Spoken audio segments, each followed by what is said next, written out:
tardes a todos. Muchas gracias a AES y a iSalud por la invitación a SILFA para poder participar de este panel.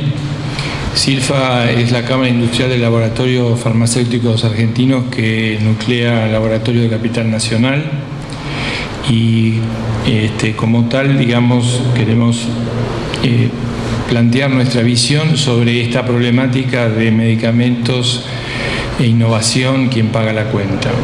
El dilema básico de salud, que es un dilema social y político, está planteado en esta frase que el doctor Mahler, director general de la OMS durante 15 años, manifestó en el año 77. Toda decisión de salud pública tendría que estar orientada a tener en cuenta este principio y este dilema que plantea Mahler. Yo voy a, digamos, encarar la charla en estos minutos que tengo. Trataré de hacerlo en los 15 minutos asignados, cosa que me va a costar difícil, pero bueno, que me va a ser difícil, pero bueno, vamos a intentarlo. Evidentemente todos, tanto la comunidad médica como los funcionarios del gobierno, como el sector privado de salud, la industria, todos queremos un mejor acceso de los medicamentos a la población. Sabemos que el sistema de salud que tenemos es fragmentado, desarticulado, ineficiente e inequitativo. Hay muchas publicaciones de iSalud y de los investigadores de iSalud, el doctor Ginés y el doctor Torres, que explican abundantemente esta característica del sistema, con lo cual el sistema de salud requiere una reforma estructural que está pendiente y en el que la industria tiene que jugar un rol como el sector público, como la comunidad médica y como la comunidad farmacéutica. La industria en Argentina, la industria, digamos, los medicamentos son un bien social y son un bien económico. Tienen esas dos características. Como bien económico, la industria farmacéutica es el tercer sector industrial en la Argentina después de refinería de petróleo y sustancias metálicas básicas, con el 4,9% del PBI industrial. Cosa que ha sido manifestado ya en el panel anterior. Y evidentemente un elemento fundamental en toda esta postura de la industria nacional es la necesidad de que tiene que haber en todos los campos una articulación entre el sector privado y el sector público. Básicamente porque la industria produce bienes que pone a disposición de la población y tiene estas características que ustedes ven acá, globales, macroeconómicas, que no voy a explicar en detalle porque bueno, ya han sido planteadas en el panel anterior por Juan Manuel Santamaría y los demás colegas de la mesa.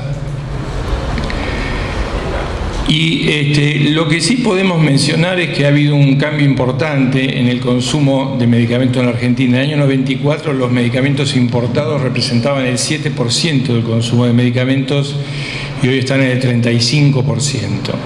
Evidentemente esto implica, digamos, que esto se refleja en la balanza comercial y hoy por hoy la industria nacional digamos, comercializa, de los medicamentos que comercializa, el 92% son fabricados en el país.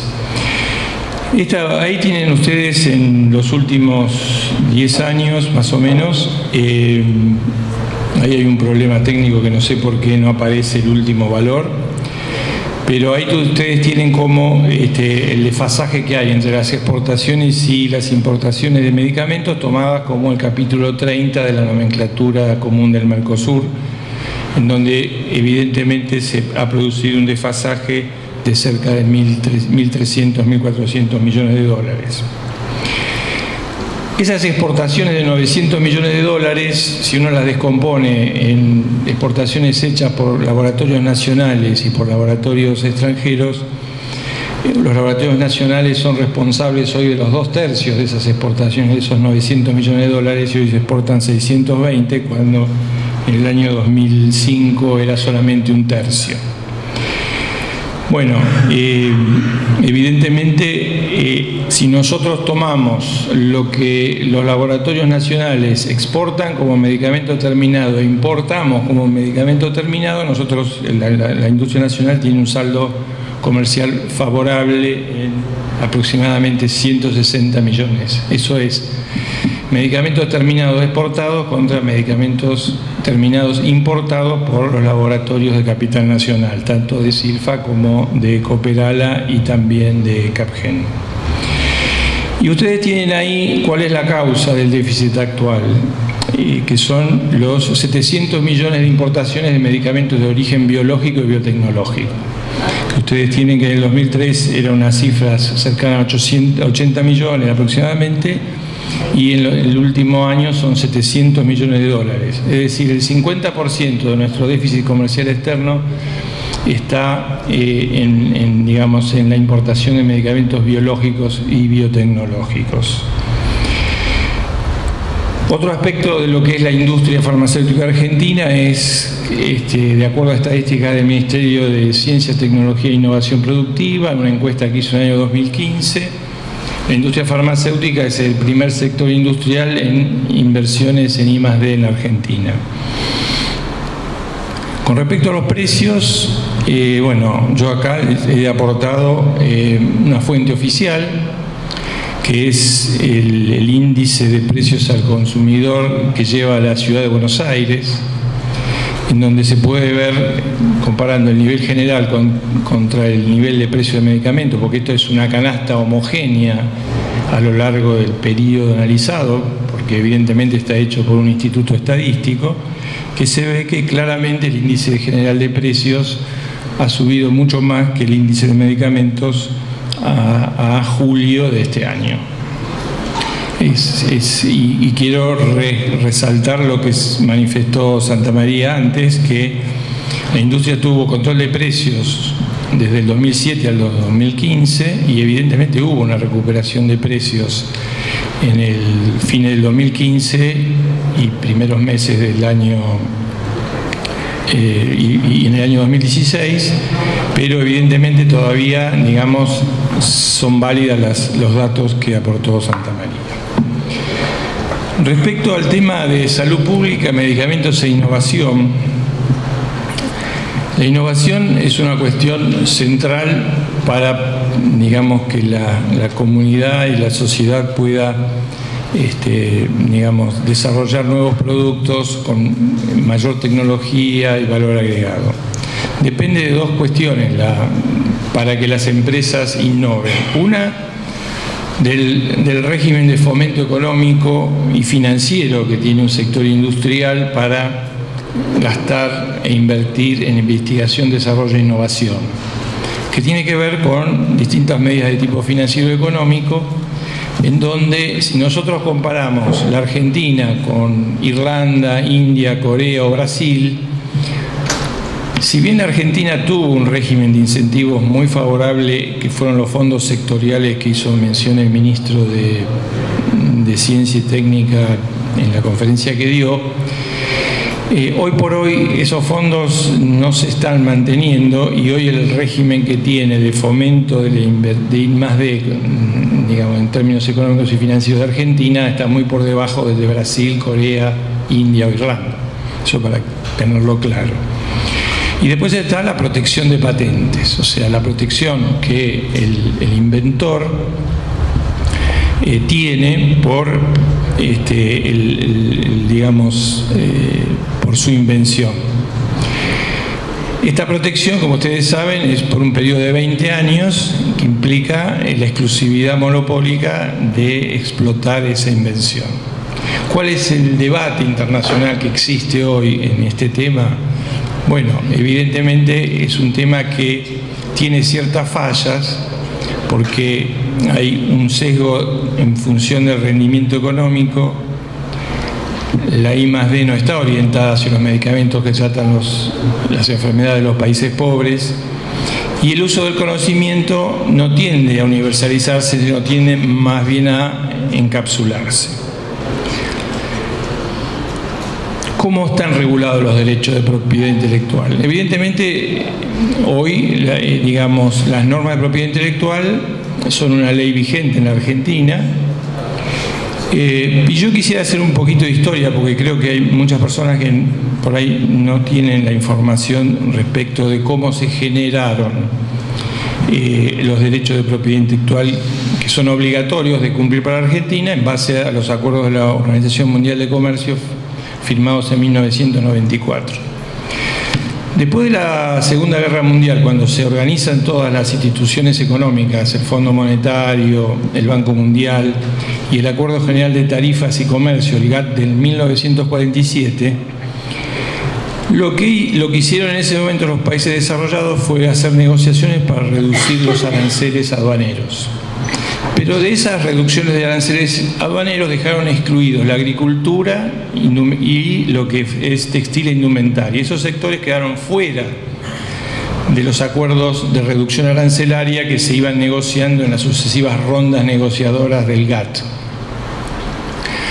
Hasta que en el año 86 se lanza la ronda Uruguay del GATT, que termina en 1994 con los acuerdos de Marrakech.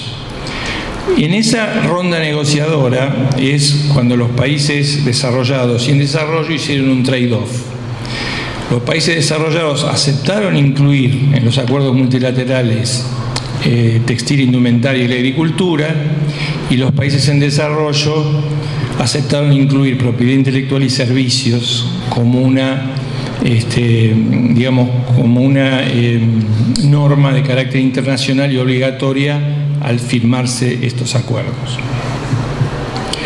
Y además, lo que incorporó a la Organización Mundial de Comercio, que fue muy importante para los países en desarrollo, fue un sistema de solución de controversias que es obligatorio para los miembros de la OMC, cuestión que no era obligatoria en el viejo GATT. O sea, en el viejo GATT podía haber una diferencia y no pasaba nada. Ahora, con el acuerdo de solución de controversias de la OMC, las resoluciones de diferencias son obligatorias para los países, porque si no se cumplen pueden estar sometidas a unas medidas compensatorias que son legales. Y lo que quiero dejar en claro que lo que establece el acuerdo TRIPS es estándares mínimos de producción, de protección y un equilibrio de derechos y obligaciones. Y digo esto porque la Argentina cumple estrictamente sus obligaciones multilaterales. No hay ninguna cuestión en debate, porque a veces surgen noticias en los diarios que darían a inducir que la Argentina está incumpliendo sus obligaciones de propiedad intelectual. Nada más lejano que eso. Prueba está que la Argentina sufrió una consulta por nuestra ley de propiedad intelectual en el año 2002 de Estados Unidos, que fue resuelta en forma acordada por los Estados Unidos, y desde el 2002 para acá Estados Unidos no hizo ninguna consulta, ningún planteo en la OMC respecto a la propiedad intelectual. Todo lo que uno lee en los diarios y demás son intenciones de los Estados Unidos y la Unión Europea de exigir estándares a un país como la Argentina más elevados que los que contemplan la Organización Mundial de Comercio. Digo esto porque esto es poco conocido, uno lee muchos diarios y lo que ocurre es eso.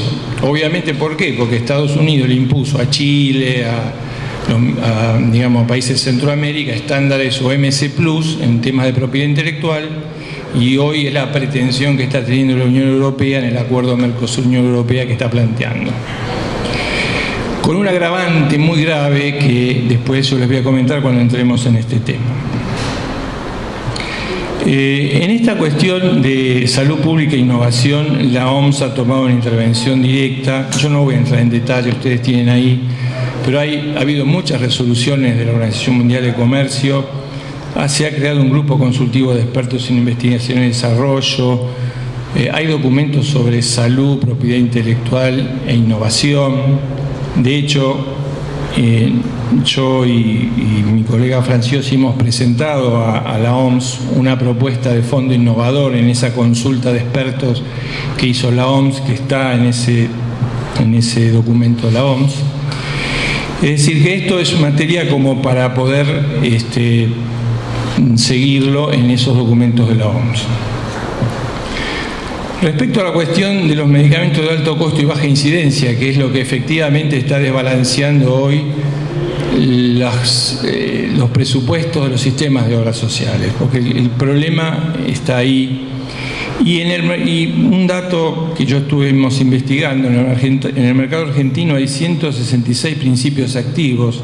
Piensen que hay aproximadamente unos 1.600, 1.800 principios activos en el Vademecum argentino, pero hay 166 que tienen precios de más de 25.000 pesos, de los cuales 111 son exclusivos. O sea, es un único producto, ya sea que está exclusivo en el mercado por sí o porque tiene una protección de patentes.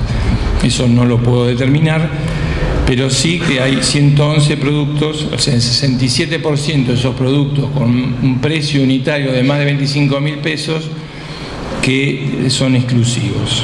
Los restantes 55 tienen 355 productos en competencia.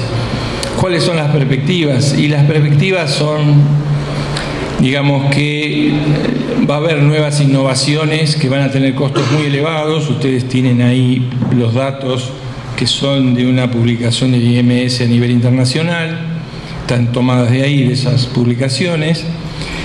Evidentemente la introducción de biosimilares va a implicar reducción de costos y reducción de los tratamientos. Y bueno, y yo antes de pasar a este último punto, y si me permite un minuto, quisiera hacer dos aclaraciones que me parecen muy pertinentes, que fueron comentadas en el panel anterior respecto del PAMI. Primero, la industria nacional apoya totalmente el cumplimiento de la Ley 25649 de promoción de la utilización de medicamentos por su nombre genérico. Las recetas del PAMI se hacen en forma electrónica. Si el médico entra en su computadora, pone qué va a recetar y en el sistema le aparece el nombre genérico de la droga.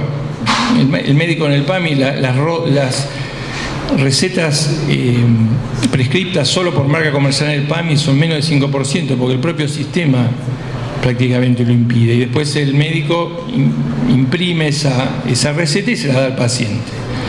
Es decir, que en respecto a la prescripción del PAMI, el cumplimiento de la ley de prescripción por nombre genérico es muy alta. El tema es responsabilidad de los directores médicos de las obras sociales que se cumpla la ley. No es un problema de la industria, como aparece en otras publicaciones. Parece que nosotros somos los que queremos que no se recete por nombre genérico. Nada más lejano de la realidad. Nosotros queremos que se recete por nombre genérico y que la responsabilidad del médico sea, digamos, y que si el médico quiere poner una marca comercial, que la ponga. Es responsabilidad del médico poner una marca comercial y decirle al paciente si le quiere sugerir algo. Eso tiene que sugerir el médico, no el farmacéutico. Este es el punto, porque cuando uno ve la otra propuesta, que era prescribir solo por nombre genérico, implicaría que el farmacéutico le va a decir qué producto tiene que tomar, y el farmacéutico no hace la evaluación terapéutica del resultado de la administración de ese determinado producto. Digo esto para aclarar porque me parecía importante. Y la otra cosa que se dijo es que los precios de los medicamentos están publicados en el Vademecum Nacional de Medicamentos de la ANMAT, porque hay una resolución de la Secretaría de Comercio de hace unos años que establece que los laboratorios obligatoriamente tienen que poner el precio de los medicamentos en el Vademecum Nacional de Medicamentos de la ANMAT. Y ahí están todos, los ambulatorios y los oncológicos y para tratamientos especiales. Deberían estar todos, porque insisto, en la resolución de la Secretaría de Comercio, que es obligatoria para los laboratorios farmacéuticos. Esas son las dos aclaraciones que quería hacer sobre el tema del PAMI, sin entrar a hablar del PAMI, que creo que acá el amigo López alguna mención va a hacer. Por último, ¿qué es lo que tenemos que hacer en esa reforma del sistema de salud? Y básicamente aprobar una agencia de evaluación de tecnologías sanitarias y tener un seguro universal contra enfermedades catastróficas. Uruguay tiene el Fondo Nacional de Recursos que es un sistema que funciona muy bien y que permite rescatar el principio de la solidaridad, porque si hay una enfermedad catastrófica, tiene que estar solventada por el conjunto de la sociedad, no por una parte, digamos. Y por último, neutralizar las amenazas, digamos. Es decir, hoy por hoy, para nosotros la industria farmacéutica es una industria estratégica y nosotros, como amenaza cierta, tenemos el acuerdo de Unión Europea-Mercosur, porque ¿qué ocurre? Los europeos quieren que haya protección de datos y extender los plazos de patentes por las demoras en el registro sanitario, nada más que eso.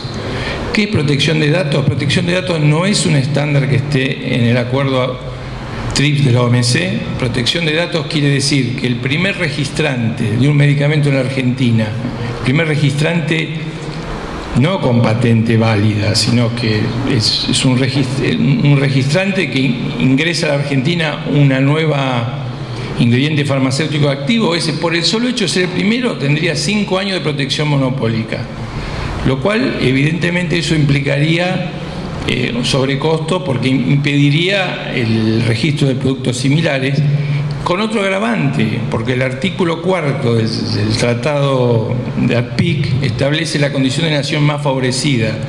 Quiere decir que si la Argentina le da esa protección de datos que pretende la Unión Europea, automáticamente se la tiene que dar al resto del mundo, lo cual sería una barbaridad enorme. Entonces, para nosotros este tema, este acuerdo y esta pretensión europea es muy grave porque evidentemente va a impactar sobre la salud pública claramente. Bueno, y más que conclusiones son recomendaciones que creo que de alguna manera las he ido planteando: fortalecer la articulación pública-privada, disminuir la ineficiencia y inequidad del sistema, promover una sustitución inteligente de importaciones, creo que acá el Estado tiene un rol importante, y generar mayor transparencia en el gasto de medicamentos por parte de los organismos involucrados, más transparencia en la información que no se tiene. Muchas gracias.